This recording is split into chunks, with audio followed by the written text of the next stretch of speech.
والتفت الساق بالساق إلى ربك يومئذ المساق. بسم الله الرحمن الرحيم.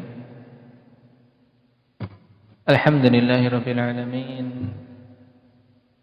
والصلاة والسلام على المبعوث رحمة للعالمين وعلى آله وأصحابه ومن تبعهم بإحسان إلى يوم الدين. Amma ba'd. Pembahasan kemarin berhubungan dengan hal-hal yang terjadi di hari kiamat. Apa saja, Nafi?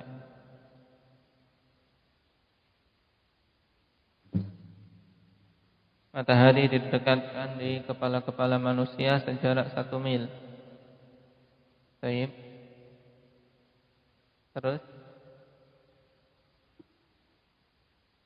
kemudian permasalahan pengambilan catatan. Sebelum itu apa yang disebutkan oleh Syekhul Islam?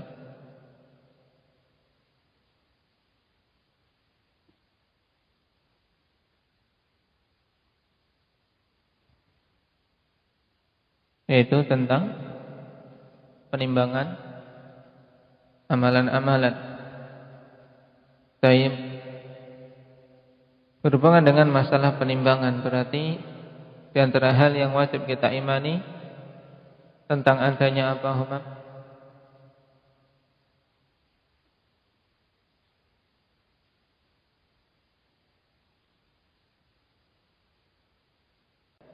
Tentang adanya timbangan yang hakiki atau mizan. Namanya penimbangan yang harus ada timbangannya. Nah, di antara yang wajib kita imani adalah beriman dengan adanya timbangan yang hakiki, ya betul-betul timbangan. Cuman kita tidak mengetahui bagaimana bentuknya. Yang penting timbangan tersebut ada padanya 2 perkara. Apa itu? Syahrul? 2 daun timbangan dan 1 apa namanya? Istilahnya apa? Yang menunjukkan kadar keseimbangan pada suatu timbangan apa? Lisan.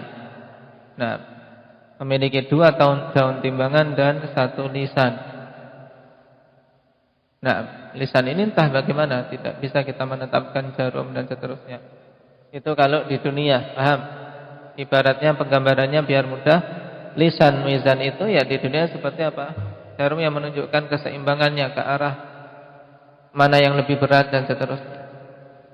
Cuman untuk timbangan di akhirat, wallahu ta'ala alam, yang penting di sana ada apa? Lisannya, ada lisan mizan. Baik. Dan timbangan itu jumlahnya berapa, Nabil? 1 saja. Nah, jumlahnya 1. Baik. Berhubungan dengan perkara yang ditimbang, ikhwani fillah, maka para ulama rahimahumullah ta'ala menyebutkan bahwasanya kalau kita perhatikan dalil-dalil, maka terkadang yang ditimbang itu adalah amalan. Dan ini jelas.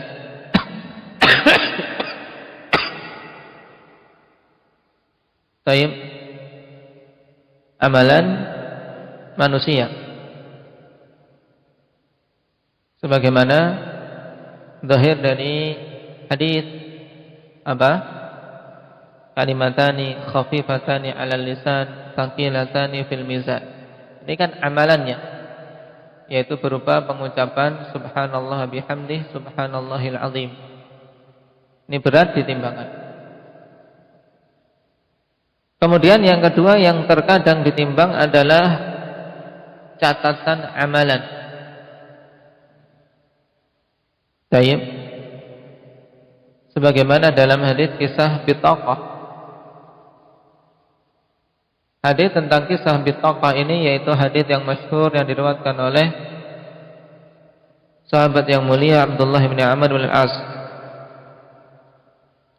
tentang kisah seorang yang kelak di hari kiamat didatangkan kepadanya 99 gulungan catatan amalan buruk semuanya. Semuanya catatannya amalan buruk. 99 gulungan. Kemudian ditanya apakah memiliki amalan kebaikan? Dia tidak ingat sudah. Dan Allah Subhanahu wa taala ingin tunjukkan di situ kepada hamba-hambanya bahwasanya tidak akan terzalimi seorang pun walaupun dia lupa amalan yang dia lakukan. Maka dikatakan dia itu memiliki amalan kebaikan, yaitu kalimat tauhid yang tertulis pada sebuah kartu. Makanya dinamakan dengan hadis bitaqah, karena itu apa? Penyebutan bitaqah, penyebutan kartu yang bertuliskan la ilaha illallah. Maka dia terheran-heran bagaimana mungkin satu kartu ini bisa mengimbangi beratnya 99 gulungan yang sangat banyak itu. Tapi ketika ditimbang ternyata tidak ada yang bisa mengalahkan beratnya kalimat tauhid. Nah, pada hadis ini menunjukkan bahwasanya yang ditimbang itu apa? Maulana? Catatan amalannya. Baik. Kemudian yang ketiga, terkadang juga yang ditimbang adalah orang yang beramal itu sendiri. Nah, orang yang beramal terkadang ditimbang. Sebagaimana dalam hadis, innahu la ya'tir rajulul saminul al-azimus samin la yazinu 'indallahi janaha ba'udah. Akan didatangkan kelak seorang yang gendut, gemuk. Naam. Tapi apa? Tidak senilai beratnya di sisi Allah Subhanahu wa taala dengan sebuah sayap dari seekor nyamuk. Para ulama mengambil istimbat di sini bahwasanya terkadang orangnya juga ikut ditimbang.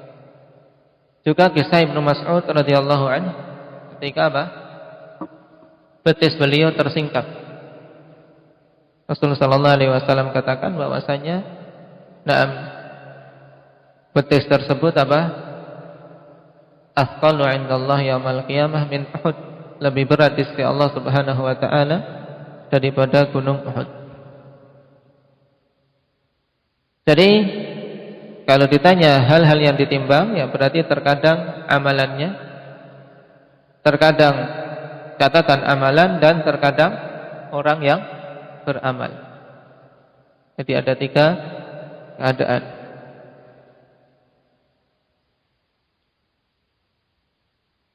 Dan kemarin juga disinggung tentang amalan siapa yang ditimbang. Apakah keseluruhan manusia amalan-amalannya ditimbang ataukah hanya kaum mukminin saja? Di sini ada khilaf di kalangan para ulama ikhwani fillah. Naam. Ada khilaf di kalangan para ulama.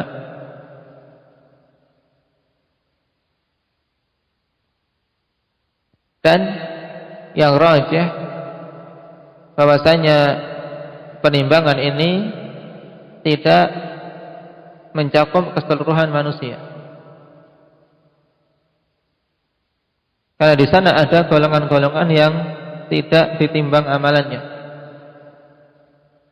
Sebagaimana ditegaskan oleh Imam Al-Qurtubi rahimahullah dalam At-Tadhkirah, al-mizan haqqun, timbangan itu hak. Wala yakunu fi haqqi kulli ahad, dan itu tidak terjadi pada hak setiap orang. Nah,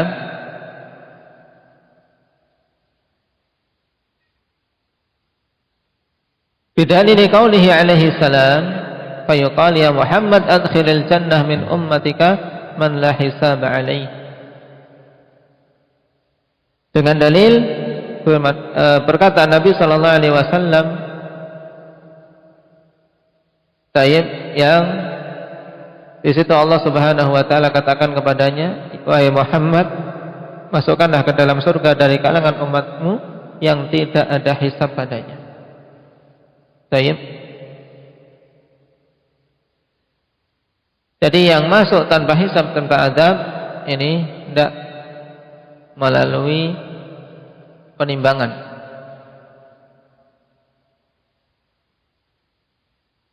Juga berdasarkan wa qaulihi ta'ala yu'raful mujrimuna bisimahum fayu'khadhu bin nawasi wal aqdam, yaitu orang-orang mujrimin. Nah, orang-orang mujrimin yang sudah jelas mereka kufur, maka mereka tidak melalui tahapan mizan. Sebagian besar.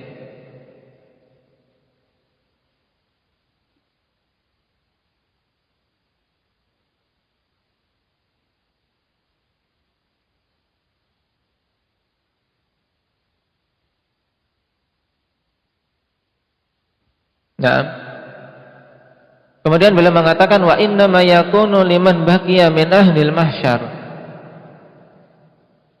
mimman khalaqa amalan salihan wa akhara sayyi'an minal mu'minin wa qad yakunu lil kafirin ala ma dzakarna. Dan hanyalah mizan itu bagi orang-orang yang tersisa dari penduduk yang berkumpul di mahsyar, yang mereka mencampuri amalan solehnya dengan amalan kejelekan dari kalangan kaum mukminin. Itu asalnya. Jadi asalnya mizan itu tegak bagi apa? Bagi orang-orang yang tersisa yang ada di mahsyar. Nah, dari kaum mukminin yang tercampur amalannya, ada yang soleh, ada yang jelek. Adapun golongan yang mereka masuk surga tanpa hisab, tanpa adab, tidak melalui tahapan mizan, menurut Imam Al-Qurtubi rahimahullah. Nah, lalu bagaimana dengan kafir? Kata beliau, waqad yakunu lil kafirin ala ma dzakarna, dan terkadang juga mizan itu bisa terjadi pada orang-orang kafir. Baik. Tapi bagaimana cara penimbangannya? Kenapa? Karena mereka tidak memiliki amalan kebaikan. Nah, tidak memiliki amalan kebaikan. Juga dalam ayat fala nuqimu lahum yaumal qiyamati wazna. Nah, kami tidak tegakkan bagi mereka pada hari kiamat penimbangan. Baik. Nah, Imam Al-Qurtubi rahimahullah ta'ala memberikan jawaban bagaimana terkadang ada penimbangan untuk orang-orang kafir. Tayyib, itu bisa dengan dua sisi, ya kawan. Kata beliau dalam kitab At-Tadhkirah, anal kafir yuhdaru lahu mizan fayudha'u kufruhu wa sayyi'atuhu fi ihda kafatayhi thumma yuqalu lahu hal laka min ta'atin tada'uha fil kifatil ukhra fala yajid fayushalul mizan faturfa'ul kifatul farighah wa taqa'ul mashghulah fahadihi khaffat mawazinuhu wa hadhihi dhahirun wa hadha dhahirul ayat. Jadi untuk menunjukkan keadilan, yaitu orang-orang kafir dihadirkan padanya mizan, kemudian semua keburukan-keburukan diletakkan di salah satu daun timbangan, kemudian ditanya apakah kau memiliki amalan kebaikan, dan tidak ada. Sehingga bagian dari daun timbangan yang digunakan untuk meletakkan amalan-amalan kebaikan tidak ada sama sekali, sehingga ya jelas terangkat. Sehingga mereka lah orang-orang yang khaffat mawazinu, itu amalan bagi catatan kebaikannya tidak ada sama sekali, ringan. Sehingga apa? Jelas. Yang berat amalan kejelekan. Baik. Kemudian jawaban yang kedua, kemungkinannya annal kafir yakunu minhu silatul arham wa muwasatun nas wa idqu mamlukin wa ghairuha mimma law kanat al muslim la kanat ta'atan faman kanat lahu mithlu hadhihi al khairat min al kuffar fa innaha tujma'u wa tud'u fi mizanihi ghaira anna al kufra idza qabalaha rajaha biha. Nah, kemungkinan keduanya seorang kafir ikhwan yang memiliki amalan secara zahir baik kalau seandainya dilakukan muslim, membantu orang miskin, membebaskan budak, memberi makan dan seterusnya, maka diletakkan di catatan di tempat kebaikan. Tapi ketika dibandingkan dengan kekufuran tidak akan mungkin bisa lebih berat.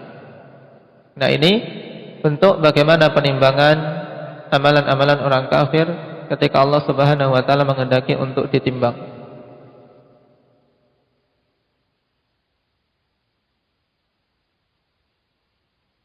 Hal ini juga ditegaskan oleh Ibnu Katsir dalam An-Nihayah setelah menyebutkan perkataan Al-Qurtubi bahwa mizan itu tidak terjadi pada semua orang.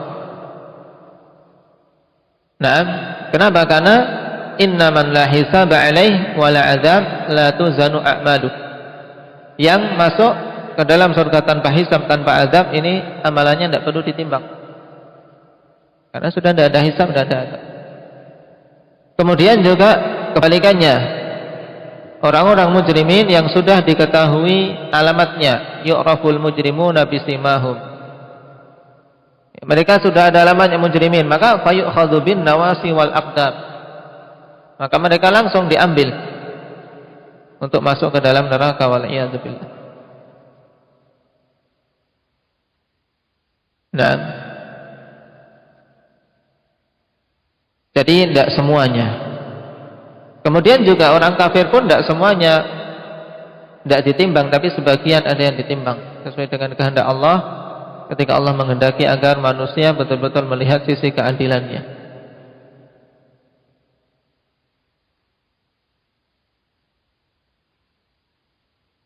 Baik. Ini pelengkap untuk permasalahan mizan.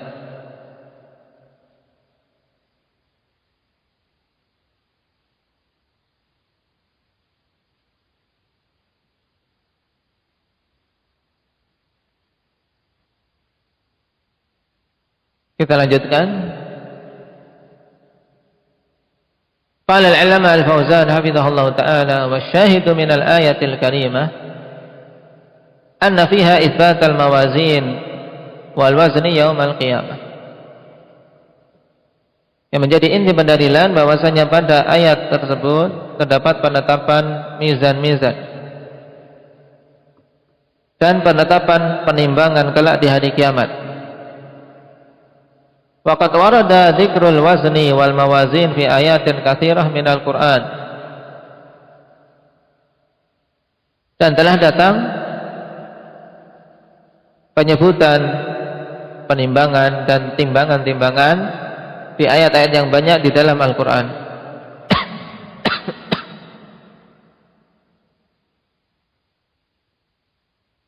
Baik.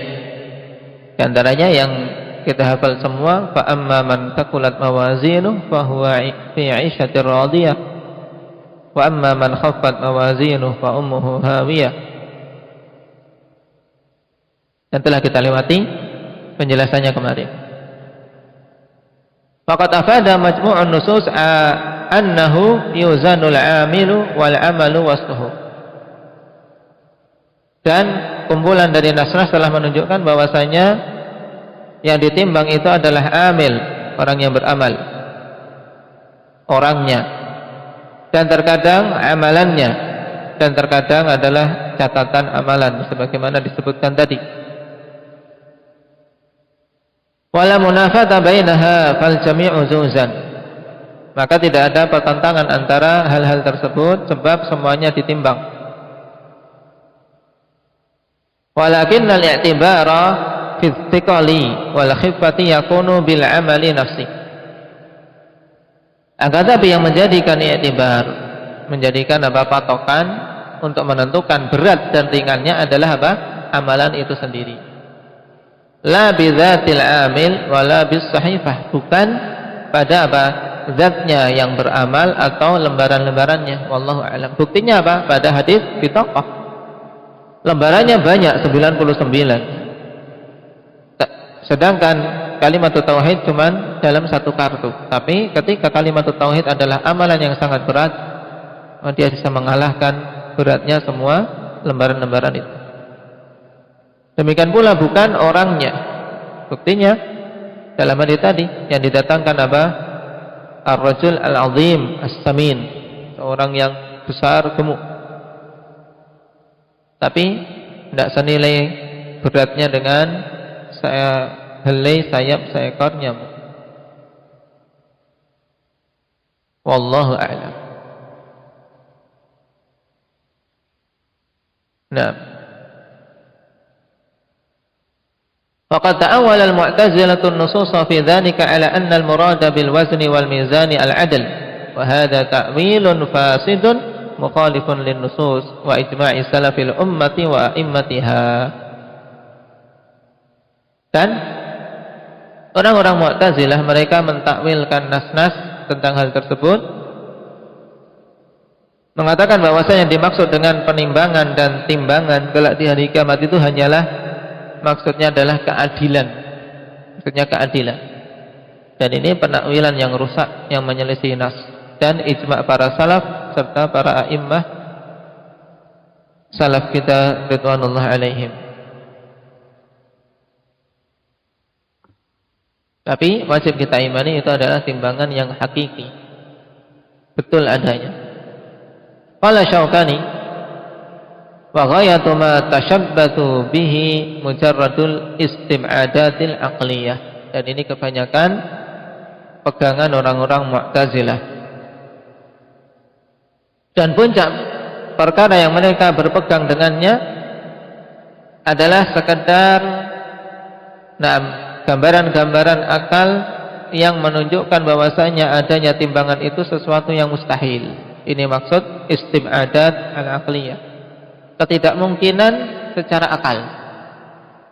Bagaimana mungkin ada satu timbangan kelak di hari kiamat? Bagaimana mungkin kok amalan bisa ditimbang, padahal amalan kan sesuatu yang tidak nampak. Allah Maha mampu untuk mengubah amalan yang sifatnya maknawi menjadi sesuatu yang bisa ditimbang. Ini mudah bagi Allah. Sebagaimana Allah datangkan kematian dalam wujud apa? Kambing kelak di hari kiamat. Baik.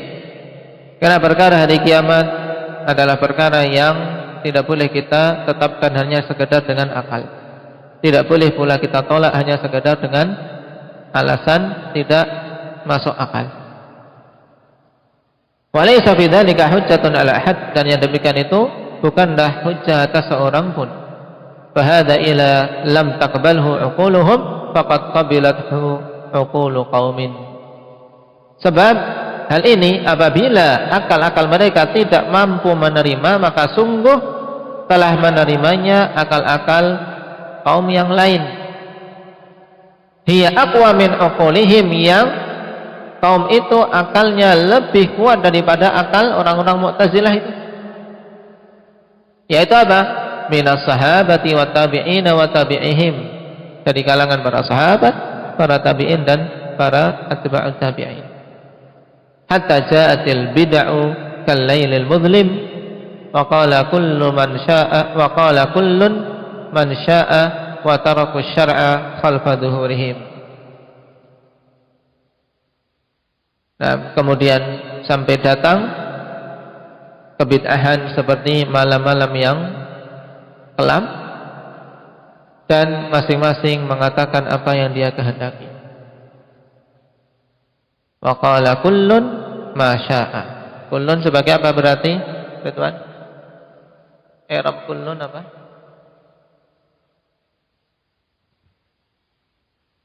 Fa'il. Nah, jadi masing-masing orang semuanya mengatakan apa yang dia kehendaki. Wa taraku syara', dan mereka meninggalkan syariat khalfa dhuhurihim, di belakang punggung-punggung mereka. Nah, wa umurul akhirati laysat mimma tudrikuhal uqul wallahu a'lam. Dan perkara-perkara akhirat bukanlah perkara yang dicapai pengetahuannya secara sempurna oleh akal-akal. Tapi apa? Akal-akal cukup beriman dengan kabar-kabar yang datang tentangnya. Dan perkataan Syaukani tadi dalam tafsir beliau Fathul Qadir. Nah, mungkin itu dulu. Naktai bihadza walhamdulillahirabbil alamin.